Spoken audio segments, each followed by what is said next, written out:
बिस्मिल्लाहिर्रहमानिर्रहीम। मेरा नाम डॉक्टर मोहम्मद आमिर सईद है। By profession I am physical medicine rehabilitation specialist हूँ और मेरी जो स्पेशलिटी है वो master of orthopaedic and rehab में है। आज मैं आपको एक केस दोबारा बता रहा हूँ जिनकी डिस्क बल्ज हो गई थी L4 L5 की। बाय एमआरआई अगर हम देखें तो इसके ऊपर बकायदा ये लिखा हुआ है कि L4 L5 की डिफ्यूज डिस्क बल्ज थी। जब ये पेशेंट मेरे पास आए तो फिर हमने इनका ट्रीटमेंट देने के लिए एक एक्सरे करवाया, तो एक्सरे के ऊपर भी इनकी डिस्क बल्ज हुई थी और ये L5S1 की भी। फिर हमने इन पेशेंट को, हमारे पास जब ये प्रेजेंट हुए तो उस वक्त इनकी राइट लेग में बड़ी सीवियर पेन थी और इनको चलने फिरने में बहुत प्रॉब्लम था। बाय प्रोफेशन ये लाहौर हाईकोर्ट में होते हैं और बड़ा नाम है इन पेशेंट्स का, तो कुछ मरतबा हम उसको सीगा राज में रखते हैं, लेकिन प्रोफेशन मैंने आपको बता दिया कि जिनका बहुत ज़्यादा काम लॉन्ग सिटिंग, स्टैंडिंग और वॉकिंग बहुत ज़्यादा थी, जो कि अपनी रोज़मर्रा ज़िंदगी में बहुत ज़्यादा डिस्टर्बेंस फील कर रहे थे। जी अस्सलाम वालेकुम सर। वालेकुम अस्सलाम सर। क्या नाम है आपका? मोहम्मद अजीज अहमद। जी साहब, को क्या इशू था जब आप यहाँ पे आए? जब मैं आया हूँ सर, मेरी राइट थाई में ना बहुत ज्यादा सीरियस पेन थी, पूरी टांग में जाती थी नीचे तक, और मैं रुकू में भी नहीं था जा सकता, सजदे में तो क्या जाना था मैंने। इनकी फ्लेक्शन बाइस प्रॉब्लम थी कि लंबर फ्लेक्शन में नहीं जा रही थी। इनको stretching of the lumbar spine भी साथ था। आज मैं आपको दिखाऊंगा कि पेशेंट पूरे रुकू में, जैसे खड़े होइएगा, रुकू करके दिखाइएगा। अब ये पेशेंट का रुकू का लेवल देखें कितना, ये 5 डिग्री पे फ्लेक्शन में जा रहे थे। अगर मैं इनको स्टिटिंग में लेके जाऊं, जरा नीचे बैठे पांव के बल, जैसे हम फ्लश पे बैठते हैं। अब इस पेशेंट की पोजीशन देखें किस लेवल पे चली गई है। स्टैंड हो जाए, खड़े हो जाए, बैठे आप। सर, आपने हमारे ट्रीटमेंट के बाद कितनी देर में आप ठीक हुए हैं? Within 6-7 week sir. हमने इनको ट्रीटमेंट जो डायग्नोस किया था, पूरा एग्जामिनेशन करके, हमारा बकायदा एक पेपर जारी होता है जिसमें एग्जामिनेशन करते हैं, पूरे टूल्स लगाते हैं, देन हम डिसाइडेड करते हैं कि इनको कितनी देर का ट्रीटमेंट देना है।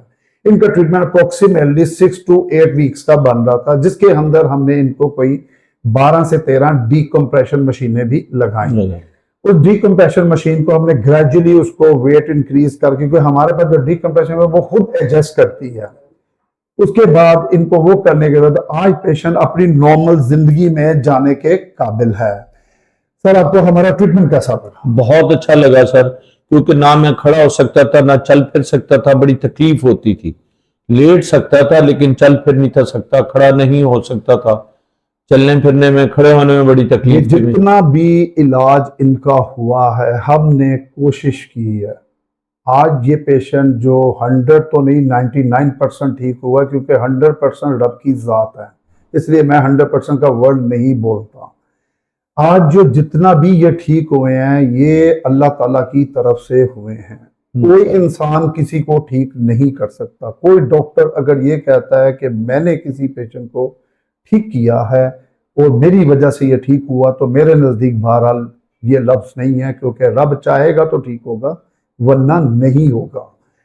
क्योंकि अल्लाह ताला ने, मैंने आयत भी पढ़ी, अल्लाह ताला ने कोई मर्ज ऐसा पैदा नहीं किया जिसका इलाज नहीं है। डॉक्टरों ने, मैं ये भी बात बता दूं, रिकमेंडेड थे ऑपरेशन, इनको ऑपरेशन रिकमेंडेड था, इनको ऑपरेशन नहीं हुआ। लेकिन मैं एक और बड़ी वाज़ेह बात करूंगा कि जहां ऑपरेशन की जरूरत पड़ती है वो होता भी है। हर चीज एक चीज से ठीक नहीं होती। बहुत सारी चीजों में मेडिकेशन भी यूज होती है, विटामिन भी यूज होते हैं, सर्जरी भी यूज होती है, लेकिन इन सारी चीजों से पहले हमें शॉर्ट टर्म में जाना चाहिए, नहीं कि लॉन्ग टर्म में। हमें लॉन्ग टर्म ट्रीटमेंट में जाना चाहिए। मोस्टली लोग शॉर्ट टर्म में जाते हैं कि यार ऑपरेट करवा लो बस, ठीक है, और कोई बार इंजेक्शन लगवा लो कमर में।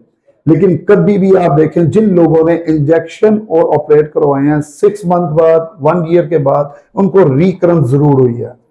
तो अगर आपको ऑपरेट नहीं हुआ और आप कुछ मेडिकेशन पे या फिजियोथेरेपी, ये सारा ट्रीटमेंट लेके आप नॉर्मल लाइफ गुजार रहे हैं, तो ऑपरेशन की जरूरत नहीं है।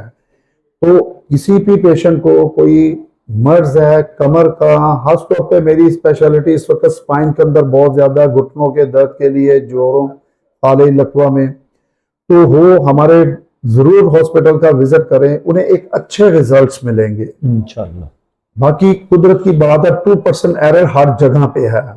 हमने इनको सिर्फ कायरोप्रैक्टर जो ट्रीटमेंट है वो इस पूरे टेन्योर में कायरोप्रैक्टर की बजाय स्पाइनल एडजस्टमेंट की थी मैंने, क्योंकि बड़ी वाज़ेह तौर पे बता दूं कायरोप्रैक्टर कोई ट्रीटमेंट नहीं है कि हमने सिर्फ एक मार्केटिंग करने के लिए, और लोग इन चीजों में आ जाते हैं कि जी कायरो से शायद कमर दर्द, गर्दन दर्द, जोड़ों के दर्द ठीक हो जाते हैं। ये सब झूठ है पूरी। अगर ये ऐसा होता तो आपकी सारी मेडिकल बुक्स के अंदर कायरो को इंक्लूड किया जाता। ये नॉन मरीजों को समझा रहा हूं जो बेचारे टिकटॉक पे या इधर से पढ़ के देखते हैं कि वो 2 पटाखे निकाले और बंदा चल के बाहर निकल गया, कभी नहीं हो सकता।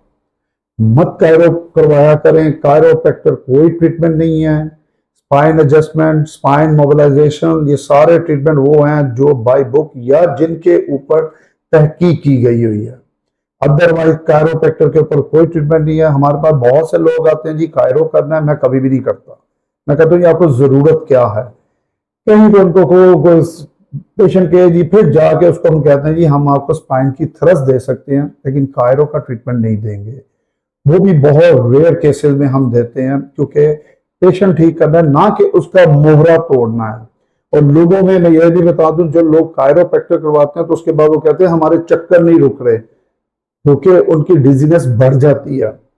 ये गर्दन के बिल्कुल करीब आपकी वर्टिबल आर्टरी होती है, जिसको आप टक करके आवाज देते हैं, वो वर्टिबल आर्टरी डैमेज कर सकती है। कई लोग मैंने ऐसे भी मेरे पास आए हैं कायरो करवा के जिनके मोरों का स्पाइनल प्रोसेस टूटा हुआ है। तो इन चीजों से थोड़ा बचें। हमारे हॉस्पिटल आए, अल्लाह के फजल करम से आपको एक अच्छा ट्रीटमेंट मिलेगा। अस्सलाम वालेकुम।